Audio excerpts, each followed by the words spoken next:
Assalamualaikum warahmatullahi wabarakatuh. Perkenalkan, nama saya Abdul Basit MSI. Saat ini saya sebagai dosen tetap program studi fisika Fakultas Matematika dan Ilmu Pengetahuan Alam Universitas Boulevard Lamongan, Jawa Timur. Saya sedang mengikuti proses sertifikasi gelombang 1 yang diselenggarakan oleh Kemendikbudristek tahun 2025. Di sini saya akan menyusun dokumen pernyataan diri dosen dalam unjuk kerja Tridharma Perguruan Tinggi atau PDD UKT PT. Pada kesempatan ini saya akan memaparkan salah satu mata kuliah yang saya ampu, yaitu mata kuliah mekanika pada semester ganjil tahun 2024-2025. Mata kuliah ini memiliki bobot 3 SKS dengan kode mata kuliah MPS 31306. Mata kuliah ini termasuk mata kuliah wajib prodi fisika. Adapun deskripsi mata kuliah mekanika ini adalah membahas dan mengkaji tentang ilmu gerak benda dengan lebih mendalam, yang dimulai dengan review tentang hukum Newton, dilanjutkan dengan konsep pusat massa serta dinamika benda tegar. Terakhir akan dibahas tentang dinamika pada benda fluida. Perkuliahan mekanika diselenggarakan dengan pendekatan luring atau tatap muka, disertai dengan diskusi lewat grup WhatsApp ataupun Discord. Mahasiswa dapat mengakses materi perkuliahan, mengunduh RPS atau mengunggah lewat online. Perkuliahan mekanika menggunakan metode yang aktif, partisipatif, dan berbasis pada pengalaman yang nyata, meliputi ceramah, memberikan contoh fenomena, dan diskusi pada aplikasi yang digunakan. Untuk capaian mata kuliah ini mempelajari hukum-hukum dan peristiwa-peristiwa alam yang mendasar di sekitar kita, sehingga kita dapat mengidentifikasi dan memahami pada keseharian kita. CPL MK pada mata kuliah ini pada bidang sikap ada 3 CPL. Yang pertama S1, bertakwa kepada Tuhan Yang Maha Esa dan mampu menunjukkan sikap religius. S2, menunjukkan sikap bertanggung jawab atas pekerjaan di bidang keahliannya secara mandiri dan kelompok. S10, mengidentifikasi semangat kemandirian, kejuangan, dan kewirausahaan. Pada bidang pengetahuan, CPL ini mempunyai 2 poin. P1, menguasai konsep-konsep teoritis dan prinsip-prinsip pokok fisika klasik dan modern. P2, menguasai metode-metode matematik, komputasi, dan instrumentasi dalam fisika. Dalam bidang keterampilan umum, mata kuliah ini memiliki 3 poin. Yang pertama, KU1 mampu menerapkan pemikiran logis, kritis, sistematis, dan inovatif dalam konsep pengembangan atau implementasi ilmu pengetahuan dan teknologi yang memperhatikan dan menerapkan nilai humaniora yang sesuai dengan keahlian di bidang fisika. KU4 mampu menunjukkan kinerja mandiri, bermutu, dan terukur.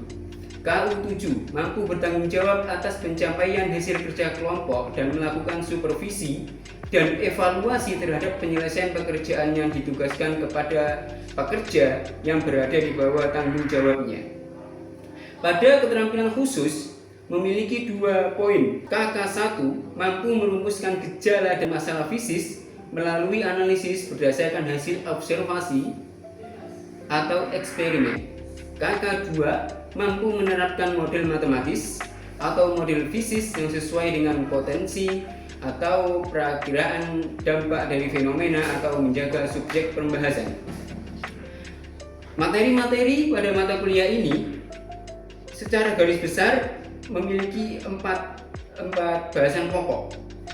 Yang pertama adalah dinamika benda partikel, yang kedua adalah pusat massa, yang ketiga adalah dinamika benda tegar, yang keempat adalah dinamika fluida. Sedangkan penilaian dalam mata kuliah mekanika mencakup 5 komponen utama. Yang pertama adalah UAS, yang memiliki bobot 30%, UTS 25%, tugas kelompok 15%, tugas mandiri 15%, sedangkan keaktifan dan presensi memiliki bobot 15%. Penilaian dilakukan secara objektif berdasarkan indikator seperti ketepatan, penguasaan materi, partisipatif aktif, serta kemampuan analisis. Hasil evaluasi akan dikembalikan kepada mahasiswa sebagai proses umpan balik untuk meningkatkan kualitas pembelajaran. Berikut, mari kita simak pembelajaran mata kuliah mekanika. Ya. Assalamualaikum warahmatullahi wabarakatuh. Waalaikumsalam warahmatullahi wabarakatuh. Alhamdulillah kita dapat ini ya bertemu kembali dalam perkuliahan mekanika ya, mekanika. Ini kita akan melanjutkan materi perkuliahan yang kemarin. Saya ingin mereview ulang dulu ya materi kuliah kemarin. Kira-kira masalah kuliah yang kemarin, materi yang kemarin itu tentang apa ya kira-kira? Ada yang masih ingat? Dinamika gerak lurus. Oh iya, ya. Jadi kemarin itu adalah tentang dinamika gerak lurus, ya. Nah, kemudian nanti kita kembangkan lagi itu ke namanya dinamika gerak melingkar. Nah, jadi materi ini adalah dinamika ini apa ini namanya habis apa nah,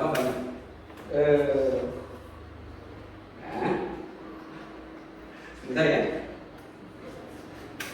nggak apa-apa.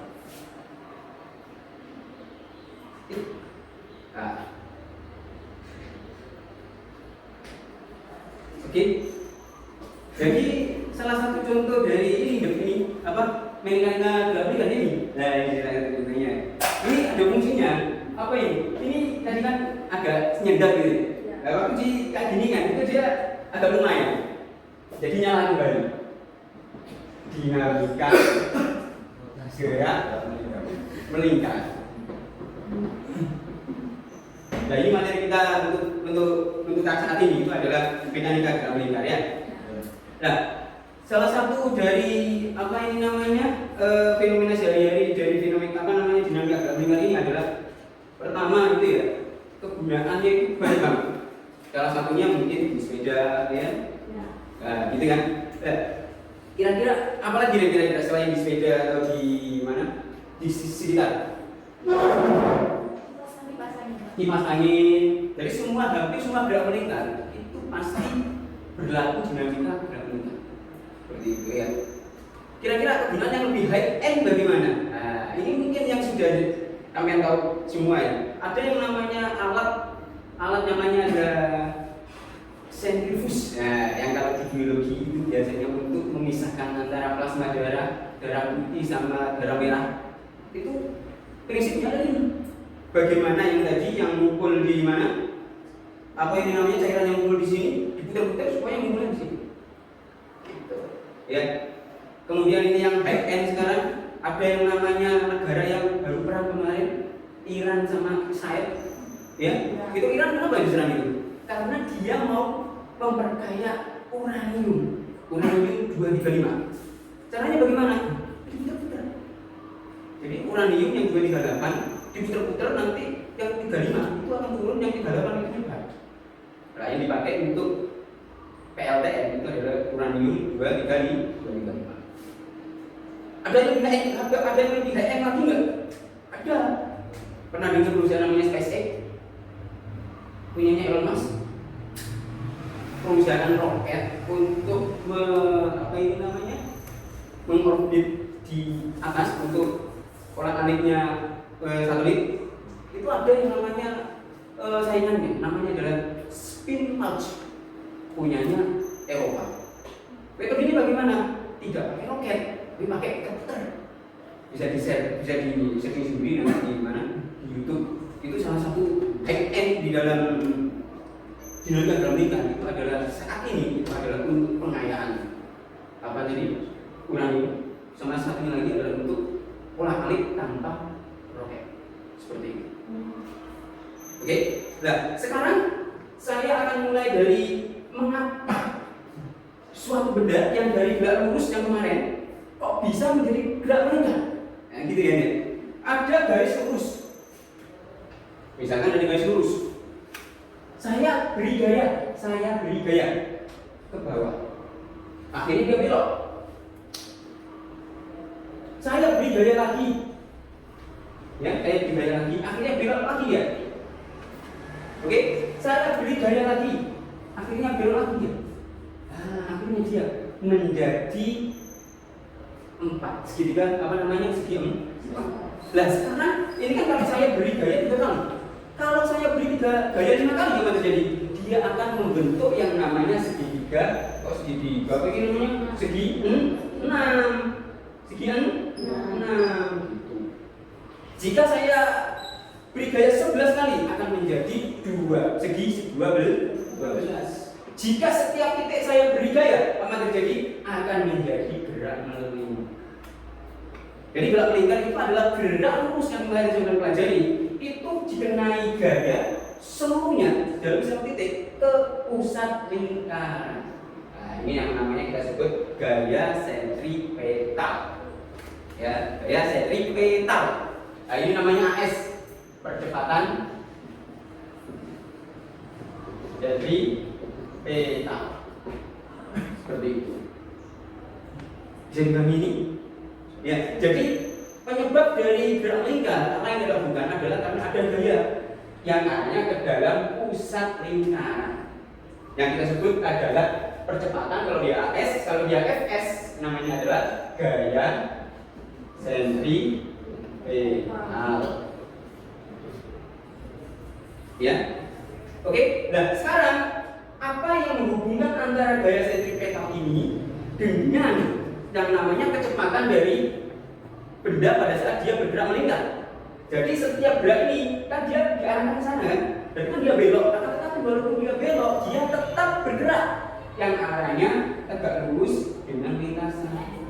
Jadi kalau dia di sini, dia akan mempunyai kecepatan yang arahnya tegak lurus dengan lintasan. Nah ini ciri-cirinya. Nah, antara Fs dengan V itu hubungannya apa? Hubungannya adalah Fs sama dengan M kalikan V kuadrat per L. Dalam artian tuh, ya Mas, ini itu yang menjelaskan kejadian sampean kalau kami sepedaan kok ujung-ujung ada gundukan udah jadi. Nah, sekarang gundukan kira-kira secara normal itu semakin ngebut agak memperlambat. Kenapa seperti itu? Untuk mengurangi gaya sentripetal. Tuh, kalau sama ngebut, ini nanti besar. Kalau dia besar, dia membesar akhirnya enggak, ya, gitu ya. Bisa dipahami ya? Ya. Ada cerita juga gaya sentrifus itu digunakan mulai zaman yang namanya zaman Nabi-Nabi. Kita kan di ini ya, di basis pesantren ya, zaman Nabi-Nabi. Pernah dengar namanya Raja Paulut, Raja Jalut? Pernah dengar? Atau pernah yang paling keren itu adalah legenda dari yang namanya David and Goliath. David and Goliath. Kalau bahasa Arabnya David itu Daud. Goliathnya itu namanya Paulut. Nah, itu. Zaman dulu itu gitu ya. Jadi Nabi Daud zaman dulu waktu dia menangkan perang gitu ya, membunuh si Paulut itu dengan cara apa? Dengan cara gerak melingkar. Caranya bagaimana? Ini coba di tas di belakang, tas di belakang, tas di belakang. Nah,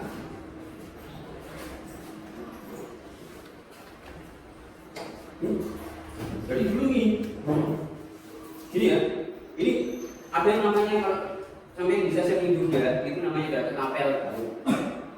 Ketapel ya, dia itu mulai ini ya, betul-betul jelimat dua, akhirnya kan kayak meriam. Nah, semakin putarannya semakin kuat, nanti kecepatannya akan semakin besar sehingga dia kalau kena musuhnya dia akan terlepas. Ya seperti itu. David itu kan kecil. Kalau di dalam ini ya, legendanya ini aja. Nah, si Goliath itu kan raksasa. Nah itu dengan cara menambah kekuatan dia dengan cara gaya sentripetal. Bisa dibagi ya? Oke. Oke, bisa ya dibagi ya? Kira-kira terus ini saya punya semacam ini apa ini namanya? Pedoman sedikit aja. Pedoman sedikit saja ya. Ini sudah saya ini ya. Ini sudah saya ukur dari rumah. Ini juga sudah ada ininya dari pabriknya sana. Masanya 500 gram atau setengah kilo ya. Ya, setengah kilo. Kemudian yang ini coklat ini sekitar 100 gram. 100 gram. Ya, 100 gram. Ini coba ini ya, bahwa gaya sentripetal itu sebenarnya sederhana, tapi memang kemanfaatannya itu luar biasa. Di sehari-hari kita tuh dimanfaatkan.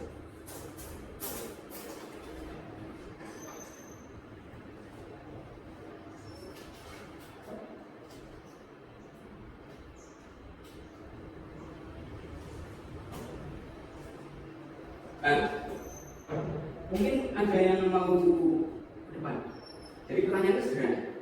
Bagaimana cara menaikkan benda yang lebih berat? Kan ini tadi kan 100. Ini 500 gram. Bagaimana cara menaikkan benda ini? Ya, dengan cara tanpa menarik ini. Kira-kira ada yang bisa coba ya? Atau dibisikan dulu sebentar, nggak apa-apa. Saya beri waktu berapa lah? Nanti kalau ada yang ini ya nanti saya kasih permen atau ini buat sampean. Ada ini coklat Fandom. Ini. Ya, bagaimana? Itu Pak. Ada yang mau berban untuk ini sukarelawan? Bagaimana caranya? Idenya sampai bagaimana supaya dia naik ke atas? Tanpa harus menaiki. Ya bisa nanti. Ya, bagaimana itu Pak? Ada yang mau berban?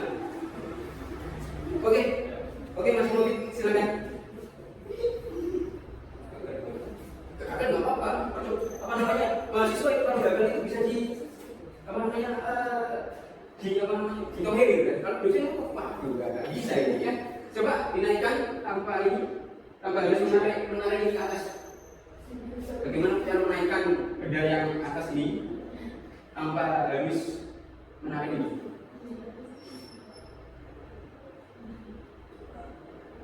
Kalau tadi saya bilang masanya lebih ringan yang atas. Jadi cara normal ya akan juga gitu kan.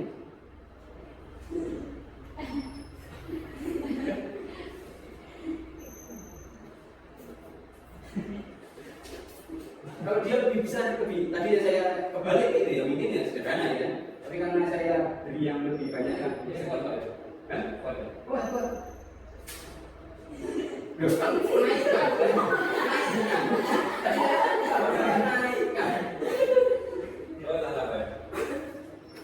Ya, ada yang coba lagi enggak? Ada yang coba lagi? Oke, Mbak Sita ya? Iya. Mbak Tia. Ya, maaf. Ya. Kasih dong. Tapi tidak boleh gerak ya? Boleh gerak, tapi nggak boleh ditarik. Ini nggak boleh ditarik.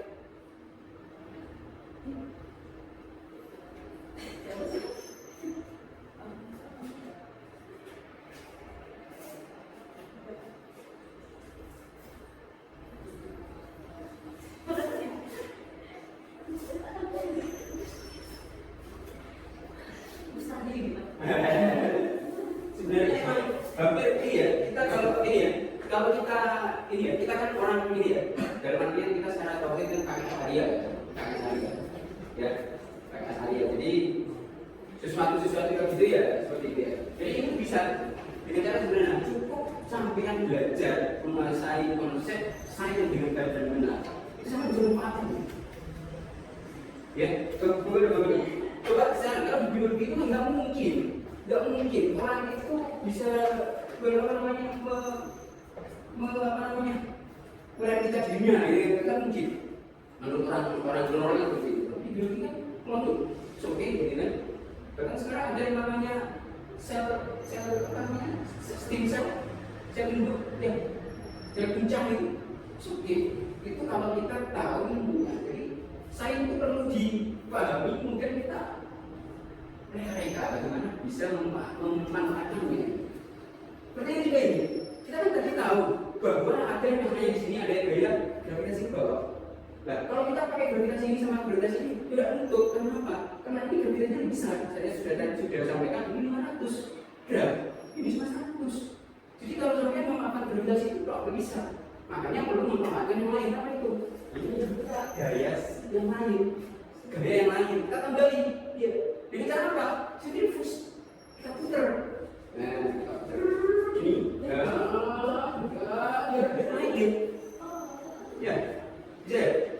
Jadi gitu. Seperti itu ya. Jadi ilmu pengetahuan itu lebih tahu gitu. Bisa dengan semua itu memanfaatkan sebenarnya itu berguna. Dengan cara memahami, ya, kita memahami. Itu baru satu konsep. Bayangkan, wis sentrifugal iso, mari ngomong namanya biokimia iso, biofisik iso, wah wis. Jadi kita itu bisa yang namanya bertanam itu sampai di laut, cocok lagi itu di laut. Bisa, bisa ini. Jadi seperti itu ya. Oke. Jika oke ya, tadi kan saya sampaikan seperti itu ya. Nah, sekarang ya, tadi ya, pertanyaan selanjutnya adalah kira-kira berapa kecepatan ini yang saya butuhkan tadi? Kecepatan saya butuhkan tadi, kecepatan si benda yang atas ini, yang kecil ini, supaya benda ini stabil di atas ini. Berapa kira-kira? Nah, berarti sebenarnya kan sederhana. Gaya yang di sini, gaya gravitasi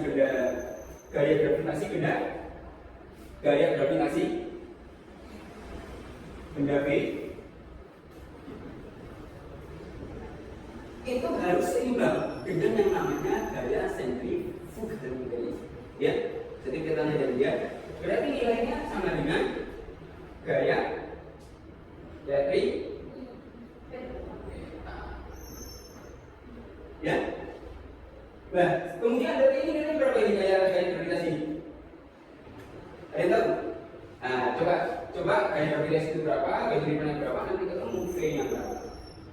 Saya kira kalau segini itu cukup 2 menit mesti bisa. Saya tunggu 2 menit saja. Gaya gravitasi rumusnya apa? Sentrifus ini dan selesai. Ini juga yang akan sampai seandainya itu kalau mau studi tentang memisahkan antara zat-zat antar pelarut seperti dalam darah itu ya seperti ini.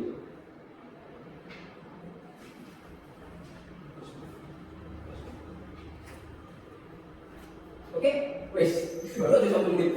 Anda ini mudah ya. Ulang. Jadi memang konsepnya sederhana, ya. Konsep itu sederhana. Tinggal pemanfaatannya itu bagaimana kita melihat perubahan.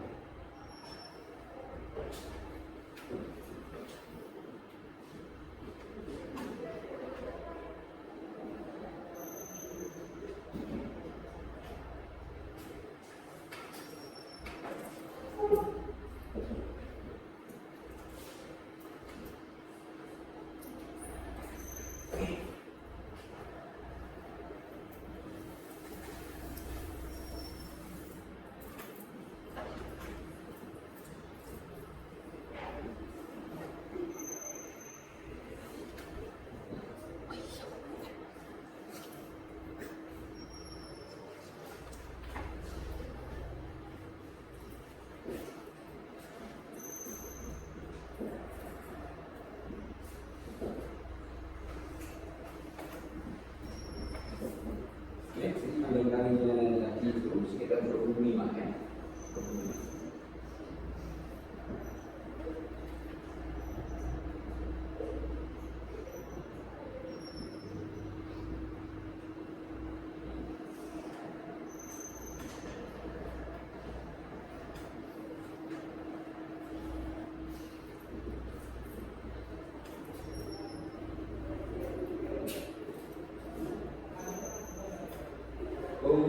Jadi gaya gravitasi benda yang di ini yang saya sampaikan itu digambarkan dengan W, ya, W. Jadi W itu week, week, ya, week. Right.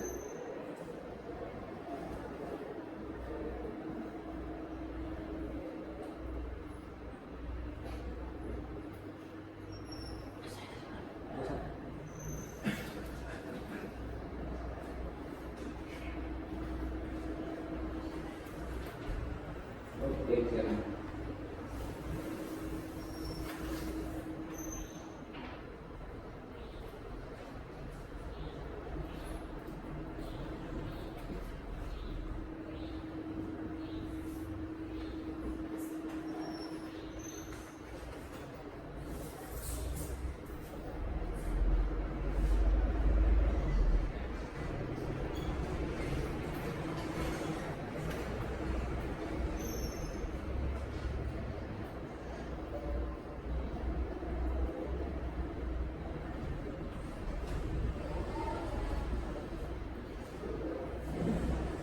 Iya, ini dalam contoh yang per second ya.